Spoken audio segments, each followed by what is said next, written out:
Good afternoon, everyone, and welcome to Wednesday's lunchtime media community operational briefing regarding Dubbo Regional Council's overall response to COVID-19 pandemic.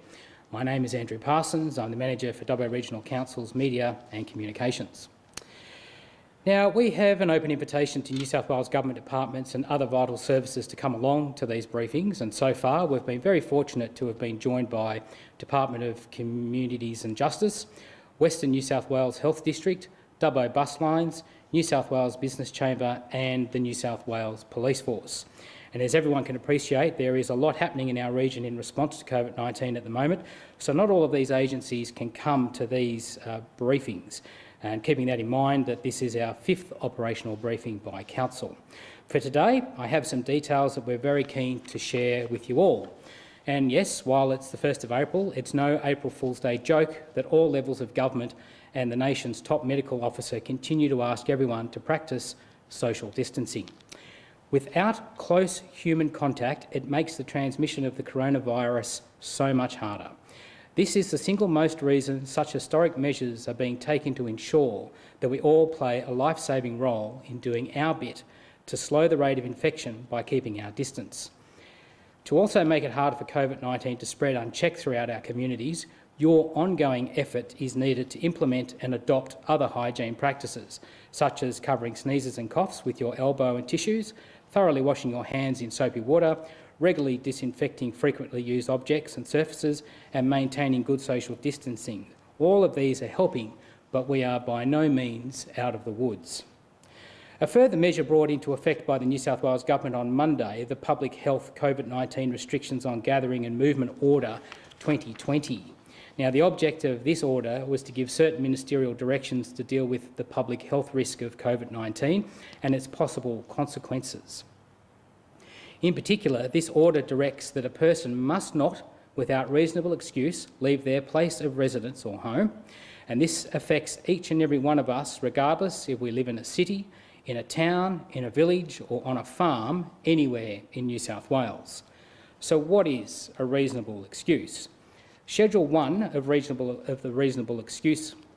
Number 1, obtaining food or other goods and services for the personal needs of the household or other household purposes, including pets and vulnerable people. Number 2, travelling for the purpose of work if the person cannot work from their place of residence. Number 3, travelling for the purpose of attending childcare, including pick-up or drop-off at a childcare. Number 4, travelling for the purpose of attending a school or other educational institution, if the person attending the school or institution cannot learn from their place of residence. Number 5, exercising. Number 6, obtaining medical care or supplies or health supplies or fulfilling carers' responsibilities. Number 7, attending a wedding or a funeral, and as per the current enforceable restrictions on such gatherings. Number 8, moving to a new place of residence, including a business moving to a new premises or between places of residence or inspecting a potential new place of residence. Number 9, providing care or assistance, including personal care, to a vulnerable person or providing emergency assistance. Number 10, donating blood. Number 11, undertaking any legal obligations.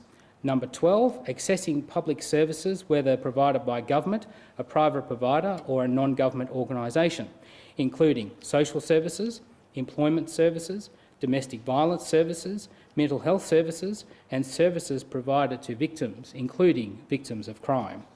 For children who do not live, this is number 13, for children who do not live in the same household as their parents or siblings, or one of their parents or siblings, and continuing existing arrangements for access to and contact between parents and children or siblings. Number 14, for a person who is a priest, a minister of religion, or a member of a religious order going to their place of worship, or providing pastoral care to another person. Number 15, avoiding injury or illness to escape the risk of harm. And the last one, number 16, for emergencies or compassionate reasons. In addition, this order directs that a person must not participate in a gathering in a public place of more than 2 people. Exceptions include gatherings of members of the same household and gatherings essential for work or education.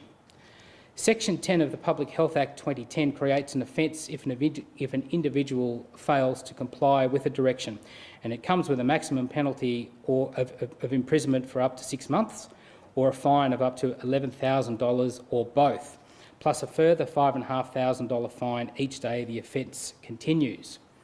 For corporations, if they fail to comply with a direction, they are liable to a fine of $55,000 and $27,500 each day the offence continues. Now, there is quite a bit of detail in this order, and we'll put a link to the New South Wales Government explanation of the order in our comments field on Facebook, and we'll also make the link available from the Dubbo Regional Council website. Social distancing, many of you have taken the advice from the government and stayed at home unless you are fulfilling an essential role or undertaking essential tasks. And we can see from foot traffic in the Dubbo CBD over the past 30 days, this reflects the limits placed on human movements and the importance most of you are placing on the message of staying home and keeping your distance.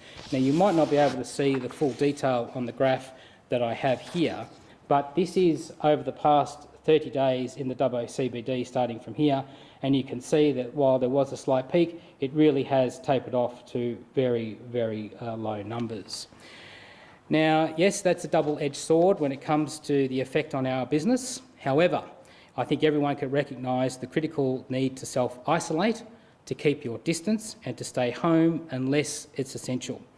On Friday, New South Wales Police Force Acting Commissioner Peter McKenna spoke at our briefing, and one of the things he spoke about was the difficulty people in the country have with the idea of social distancing. It is a new concept, and in many ways it's a totally alien concept, but it's one that very well could save your life or the life of another person. Shops and businesses that continue trading in the region must comply with social distancing requirements, and many of these businesses and their staff are going to great lengths to protect the community who rely upon them to keep trading by fastidiously cleaning surfaces and high traffic contact points. They have marked out the required social distancing on the floors, and those markings are there for a reason, to keep you safe. Businesses have contacted us and asked us to share some important messages to help keep you safe. Please follow directions and floor markings and observe social distancing in stores and businesses. Make sure that you use the hand sanitisers if they are available when you enter or leave the premises. And please be mindful of your children, where they go, what they touch, not only for the safety of others, but for the safety of your children. This is not a virus that just affects elderly people. It affects and can infect anyone, anywhere. And please be patient. Please be courteous, as these people are just simply doing their jobs and we're all dealing with this pandemic together. Also affected by what's going on by COVID-19, the animal shelter and its various breeds and variety of guests. The Dubbo Regional Council animal shelter remains open. However, we are limiting human-to-human contact by requesting all customers ring ahead and book a visiting time between 11:30 a.m. and 1:30 p.m. Monday to Saturday. The shelter is closed on Sundays and public holidays, and you can book an appointment by calling 6801 4640. That number again, 6801 4640. Now, council rangers are asking customers to please consider alternatives as rescue and animal rehoming organisations if you can't look after your pet. And we ask, because the animals can't ask you themselves, please only consider the animal shelter as the last option if you need to surrender your pet, not the first option. All pet registrations and payments can be done online via the New South Wales Government's Pet Registry website, but customers will need their pet's microchip details at the time of registering. And as we said from the beginning, council rangers are continuing to do their daily duties, and they are only responding to health and safety matters or attending pre-arranged appointments only. But don't be offended, they are limiting their customer contact through very strict social distancing. Now, in wrap-up, we've given a lot of detail that we've shared through these updates on Council's response to COVID-19. We're going to move to one update per week, and that's going to be each Wednesday at 12:30 p.m, unless the situation significantly changes and we need to get regular live updates out to you. We very much appreciate that everyone is being bombarded with COVID-19 information, and our intention has always been to provide with you details on the response the Council is doing and what's happening in your immediate area, notwithstanding this is a national and global pandemic emergency. And as I mentioned earlier, other essential agencies have been invited to join us at these briefings, and we'll bring them in as requested. So to confirm, our next update will be on Wednesday at 12:30 p.m. And as always, I'd like to thank our Auslan interpreter for today, Susanna, from the Deaf Society, and I'd also like to thank you for joining us and ask that you please keep up to date with the COVID-19 situation from credible and official sources. Now, due to social distancing, we don't actually have any members of the media in here with us today, but they are joining us by conference call. So I'm going to open the line up now to the media if they have any questions. I believe I've got you there, Nick. Are you there? Hey Andrew, it's Nick from ABC News in Dubbo. Just if we can get a sense of the past few days since the parks have been shut, have we had any people that have been breaching laws by going on to reserves, onto playgrounds, and has there been any concern about that since the past few days of closure? So I think it goes without saying we need to actually thank the community for really adhering to that message that our parks and open spaces are closed. It is difficult.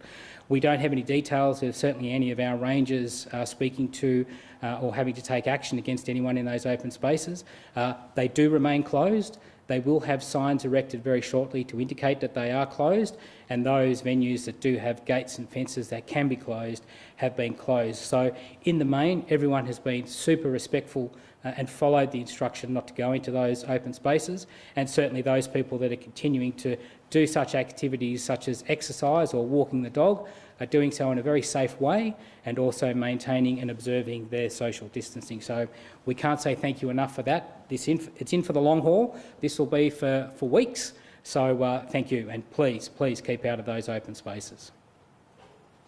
And can we also just check in regard to when you talk about animal services and the pound, for people that are ringing up about stray dogs or concerned about vicious dogs, the ranger service is still operating as normal for that kind of contact? Absolutely. So the ranger services have been continuing all through this pandemic, and certainly the focus at the moment is on those high-risk, urgent jobs for health and safety. As you mentioned, dogs, vicious dogs, still to contact rangers, and they will respond. Thank you. Okay, we don't have any other questions, so I thank you for joining us, and we'll be back with you next Wednesday at 12:30 p.m. Until then, stay safe and keep washing your hands.